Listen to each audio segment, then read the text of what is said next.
Halo teman-teman, apartment owner atau homeowner, kembali berjumpa dengan saya Willy Steven di channel Deal with Willy. Ya, saya mau berbagi kepada kamu semua tentang diskusi yang baru saja saya lakukan dengan seorang sahabat saya beberapa hari lalu. Yes, sahabat saya ini ceritanya dia membutuhkan sebuah apartemen untuk tinggal. Ya, yang menjadi pertanyaan klasik seperti pada umumnya, yaitu Pak, lebih baik untuk apartemen sewa atau beli sih? Nah, ini pertanyaan yang sederhana tapi tentu aja jawabannya melalui pertimbangan yang sangat panjang. Tapi saya akan coba rangkum dengan ringkas supaya ya kamu bisa mengambil langkah yang tepat ya, tidak salah langkah.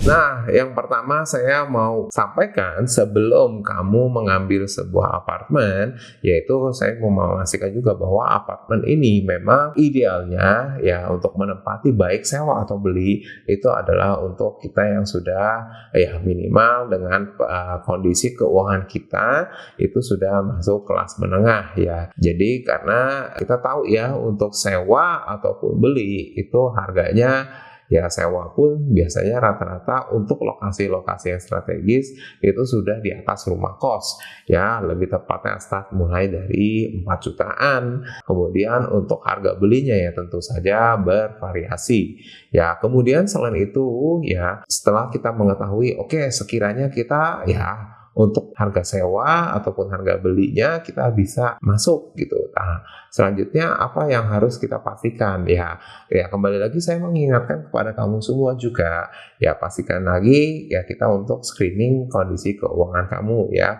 mengecek lagi kondisi keuangan kamu, penghasilan kamu, alokasi keuangan kamu setiap bulannya ya, pastikan ini memang sesuai ya. Oke, kemudian kalau buat kamu yang sudah memutuskan tinggal di apartemen, apalagi yang harus dipertimbangkan?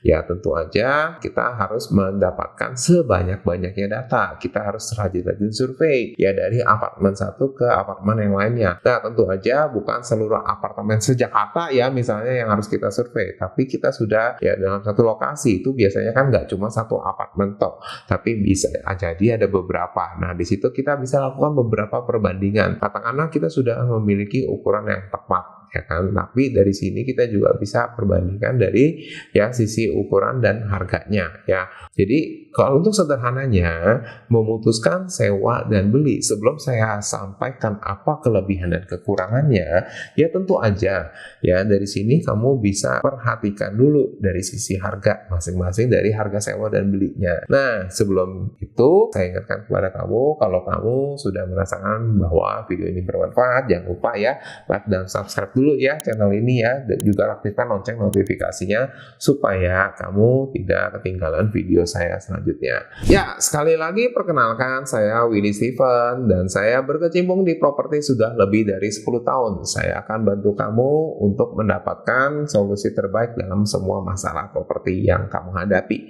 Oke, baik ya. Jadi kalau kita sudah tahu harga beli dan harga sewanya, ya kita bisa gunakan indikator ini sebagai patokannya. Ya, kita gunakan indikator bahwa ya untuk apartemen itu harga sewanya itu berkisar antara 8% sampai 10% dari harga nilainya ya, harga pembeliannya juga. Kalau kamu menemukan harga sewa apartemennya itu hanya 5 sampai 6% saja ya, di bawah 8% ya indikator yang sudah saya kasih tadi ya, itu berarti kamu lebih baik sewa saja karena sudah pasti akan lebih menguntungkan setidaknya dari sisi harga. Namun sebaliknya, kalau kamu menemukan bahwa ya harga sewa dari apartemen itu di atas 10%, katakanlah 12% atau 15%, ya itu berarti kamu lebih baik beli saja apartemen itu. Ya, karena jatuhnya akan lebih menguntungkan, terutama dari sisi harga dulu. Jadi sekali lagi di sini ya kita sudah tahu ya dari sisi harga itu ya, dari market yang ada di lokasi apartemen itu kita akan memutuskan seperti apa. Nah itu dari sisi harga. Nah kemudian saya juga akan bagikan kepada kamu beberapa hal ya yang menjadi kelebihan dan kekurangan dari masing-masing keputusan yang akan kamu ambil. Yes, saya akan mulai dari pembahasan tentang sewa apartemen dulu. Ya, apa sih yang menjadi kelebihan kalau kita memilih memilih tinggal di apartemen dengan cara menyewa. Yang pertama tentu aja ini akan lebih mudah mencari unit apartemen yang siap disewakan. Yang kedua adalah lebih praktis karena simple ya, dan ini juga membuat kita lebih fleksibel ya untuk segera menempati ke dalam unit apartemennya, karena kita juga tidak harus mempertimbangkan untuk tinggal dalam jangka waktu yang panjang ya. Kemudian yang ketiga ya tentu aja ya ini akan memudahkan atau lebih cocok ya bagi kamu yang tinggal untuk sementara waktu ya, bagi kamu yang belum punya rencana jangka panjang. Nah, selanjutnya yang terakhir adalah tentu saja ini lebih murah dalam artian lebih low cost ya, karena dengan menyewa ya, katakanlah kamu sewa dalam waktu 1 tahun, itu hanya mengeluarkan uang sewa selama 1 tahun itu aja ya, biaya hidup selama 1 tahun itu aja, yang artinya tentu ini jauh lebih kecil dibandingkan dengan mengeluarkan uang untuk membeli apartemen tersebut. Ya, kita juga akan bahas dari sisi sebaliknya, yaitu kekurangannya kalau kita sewa. Ya, kita bisa lihat dari misalnya dari sisi biaya maintenance yang tinggi. Ya, meskipun kita sewa bisa saja harganya sudah termasuk IPL ya atau service charge. Tapi dalam hal ini tentu saja ujung-ujungnya yang menanggung adalah kita sebagai penyewa yang tinggal di situ. Nah, ini menjadi kekurangan karena ya biaya IPL itu harus kita yang tanggung ujung-ujungnya. Nah, kemudian yang kedua adalah ketidakpastian untuk biaya sewa itu ya, harga sewanya. Jadi bisa saja ketika kita sudah menyewa 1 tahun ya, kemudian pemilik apartemen bisa menaikkan harga sewanya, terutama untuk apartemen yang memiliki demand yang tinggi ya. Kemudian yang ketiga ya tentu aja kita bisa saja ketemu dengan pemilik apartemen yang tidak korporatif ya, atau bisa juga yang punya subjektivitas tinggi. Dalam hal ini ya, misalnya ketika kita sedang menyewa ya bisa saja terjadi perselisihan karena menyangkut ya, terutama menyangkut dengan barang-barang yang menjadi kewajiban penyewa atau pemilik. Ya, dan tentu jika pemiliknya tidak kooperatif, ini akan menjadi kerugian buat kita sebagai penyewa. Nah, sekarang kita mulai masuk ke opsi kalau kita memilih untuk beli apartemennya. Apa yang menjadi kelebihannya? Yang pertama adalah bisa jadi ya ini harga yang kita beli itu harga yang menarik ya, harga yang dalam artian murah ya, karena ya harga apartemen ini ya cukup bersaing ya saat ini, dan relatif juga menjadi pilihan yang lebih murah ya dibandingkan dengan pembelian rumah. Nah, kemudian yang kedua adalah ya ini bisa dimiliki sepenuhnya. Jadi kalau kita beli ya otomatis ya semua barang-barang yang ada di dalamnya itu menjadi dalam kekuasaan kita ya. Ini kita bebas dan menjadi kenyamanan buat kita sendiri. Kemudian selanjutnya ya yang ketiga adalah ya tidak ada perselisihan ya dengan pemilik ya, tidak harus membayar ganti rugi kalau ada kerusakan ya. Tentunya juga kita bisa mengganti dengan lebih leluasa ya, sesuai dengan kemauan dan selera kita ya. Kemudian selain itu yang paling penting juga adalah opsi untuk membeli apartemen ini cocok bagi kita untuk tinggal dalam waktu yang panjang, karena